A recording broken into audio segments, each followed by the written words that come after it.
Tonton video ini sampai selesai agar Anda tidak gagal paham.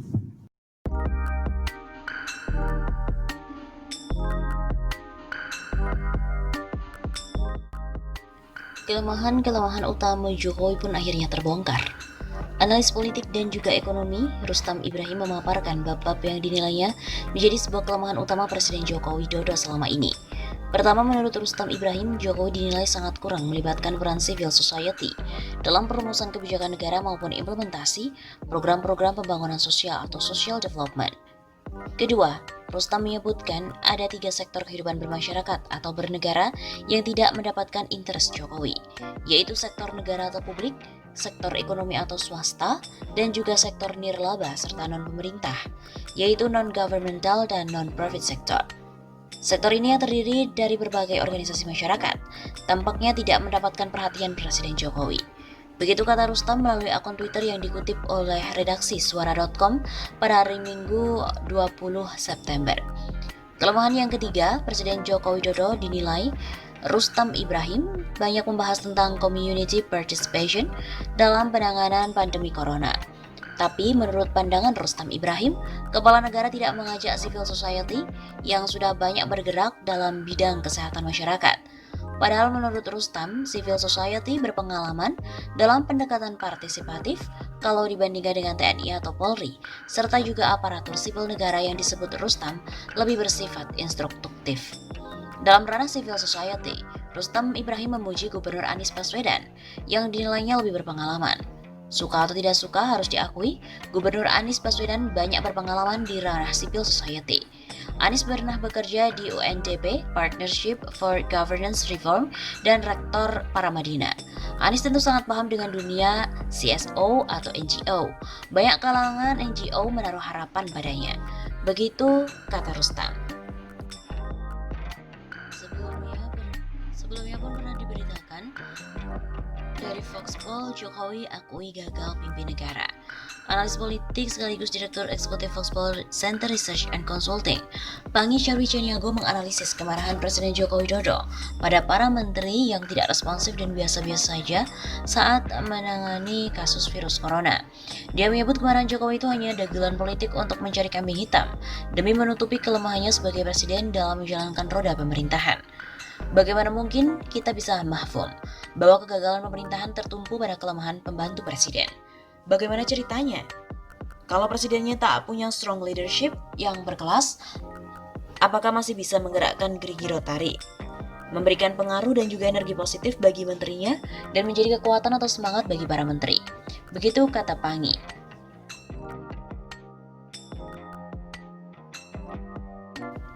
Dia pun juga menegaskan, Presiden dan Menteri adalah satu kesatuan yang menjalankan pemerintahan secara bersama atau kolektif kolegial. Dengan demikian, Jokowi tidak bisa menyalahkan menteri saja, karena kegagalan para pembantu presiden juga berarti kegagalannya. Yang dipertontonkan di ruang publik ibarat menepuk air di dulang terpercik muka sendiri. Ini adalah dagelan politik yang sedikit agak memalukan. Pada saat yang sama sebetulnya Presiden mengkonfirmasi atau membuat pengakuan atas kegagalannya dalam memerintah atau memimpin lewat kinerja menterinya yang inkompeten. Di sisi lain, kata Pangi, kemarahan pejabat di ruang publik seringkali dijadikan sebagai alat politik. Hal itu adalah kesempatan bagi Jokowi untuk terus memposisikan dirinya terlihat seperti cuci tangan, seperti bersih. Sementara pihak yang paling layak disalahkan atas ketidakmampuannya dalam menjalankan roda pemerintahan adalah para menteri yang tidak becus bekerja, bukan dirinya sebagai presiden. Pangi juga menyebut bahwa langkah Jokowi memarahi para menteri adalah bagian dari strategi menggeser perhatian publik. Ini karena publik awalnya terfokus pada kinerja pemerintah yang buruk atau tertuju pada kelemahan strong leadership seorang presiden.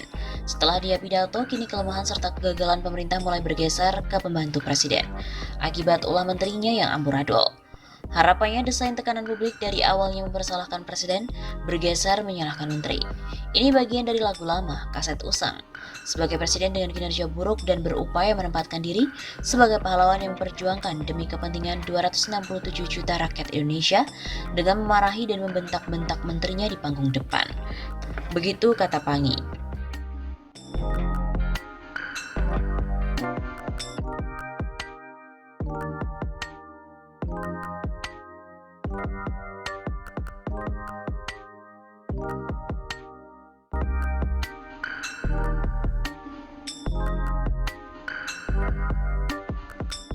Permasalahan ada di Jokowi, kalau turun hilang semua permasalahan bangsa. Permasalahan bangsa Indonesia sebenarnya bisa selesai dengan turunnya Joko Widodo sebagai presiden dari jabatannya. Permasalahan ada di Jokowi. Kalau turun hilang semua permasalahan bangsa. Bisunya ini ada di Jokowi. Kata mantan anggota DPR Joko Edi Abdurrahman pada hari Ahad 2 Agustus. Menurut Joko, selama Jokowi memerintah, kerusakan Indonesia dalam bidang ekonomi semakin parah. Sebelum COVID-19, pertumbuhan ekonomi bisa 4,9%. Masuk COVID-19, pertumbuhan ekonomi minus 4%. Secara ekonomi, Jokowi tidak boleh di situ. Jelas Joko. Joko juga mengatakan rakyat Indonesia sudah sangat bersabar terhadap Jokowi agar melakukan perubahan yang lebih baik, tetapi kebijakannya makin tidak berpihak kepada rakyat. Sudah sampailah kesabaran masyarakat agar Jokowi berubah, namun semakin parah. Di saat COVID pertumbuhan di tingkat bawah, anehnya kelakuan semakin korup. Dan Undang-Undang Minerba, Undang-Undang SDA banyak juga yang dikorup. Begitu pungkasnya.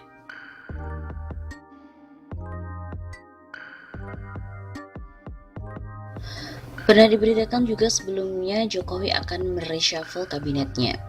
Hal ini pun dikritisi oleh aktivis HAM Natalius Pigai yang menyoroti pernyataan Presiden Joko Widodo yang kepikiran mau mereshuffle jajaran menterinya di Kabinet Indonesia Maju.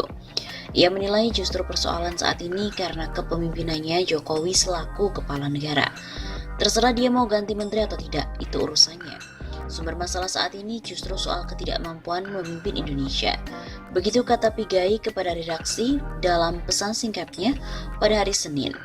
Pigai juga mengkritisi gaya kepemimpinan Jokowi selama menjabat sebagai RI 1. Menurutnya, ex-gubernur DKI Jakarta itu sering berbohong. Saya justru tidak percaya Jokowi dengan omongannya karena sering berbohong dan selalu berbohong. Pun terkait isu reshuffle yang kembali mencuat, ia berharap Jokowi bisa introspeksi. Katanya lebih baik terkait hal-hal teknis administrasi intern diungkap ke publik. Pigai juga menilai susunan menteri di kabinet kali ini pun masih bermuatan politik dan tidak akomodatif. Maka itu dengan ujian adanya pandemi corona ini, dari segi ekonomi, sosial disebutnya kurang memberikan harapan ke rakyat. Baginya Jokowi sebagai presiden hanya mumpuni dari prestasi politik namun tidak untuk reputasi. Isu reshuffle kabinet kembali mencuat karena ucapan Presiden Jokowi yang tampak kecewa terhadap kinerja para menterinya yang menganggap biasa dengan krisis pandemi corona. Jokowi menyampaikan hal itu saat pidato kenegaraan di Istana Negara pada hari Kamis 18 Juni yang lalu. Jokowi bilang situasi krisis di tengah pandemi corona harus disikapi dengan langkah-langkah yang luar biasa atau extraordinary. Ia mengajak jajaran menterinya menjalankan amanat karena ada tanggung jawab terhadap 260 juta lebih rakyat Indonesia. Saya membuka yang namanya entah langkah politik, entah langkah kepemerintahan. Akan saya buka. Langkah apapun yang extraordinary akan saya lakukan untuk 260 juta rakyat kita, untuk negara. Bisa saja membubarkan lembaga, bisa saja reshuffle. Sudah kepikiran kemana-mana saya. Begitu kata Jokowi dalam pernyataannya yang diunggah di akun YouTube Sekretariat Presiden pada hari Minggu 28 Juni.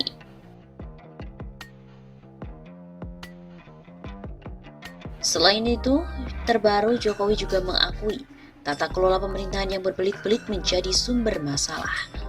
Presiden Joko Widodo alias Jokowi mengakui bahwa permasalahan saat ini adalah tata kelola pemerintah yang berbelit. Sebab itu cara tersebut harus diubah dengan cepat dan terobosan baru. Disinilah justru letak permasalahan tata kelola pemerintah.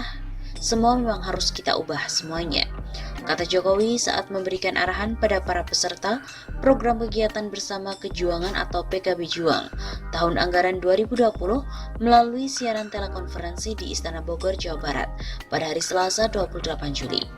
Dia mengatakan saat ini terlalu banyak peraturan yang berbelit-belit sehingga terjebak birokrasi yang dibuat sendiri. Terlalu banyak tahapan-tahapan padahal kita sebenarnya bisa langsung. Sebab itu, dia meminta pada semua pihak agar berani mengubah cara kerja menjadi tidak biasa, membuat terobosan melalui proses administrasi hingga berbagai langkah untuk memenangkan kompetisi.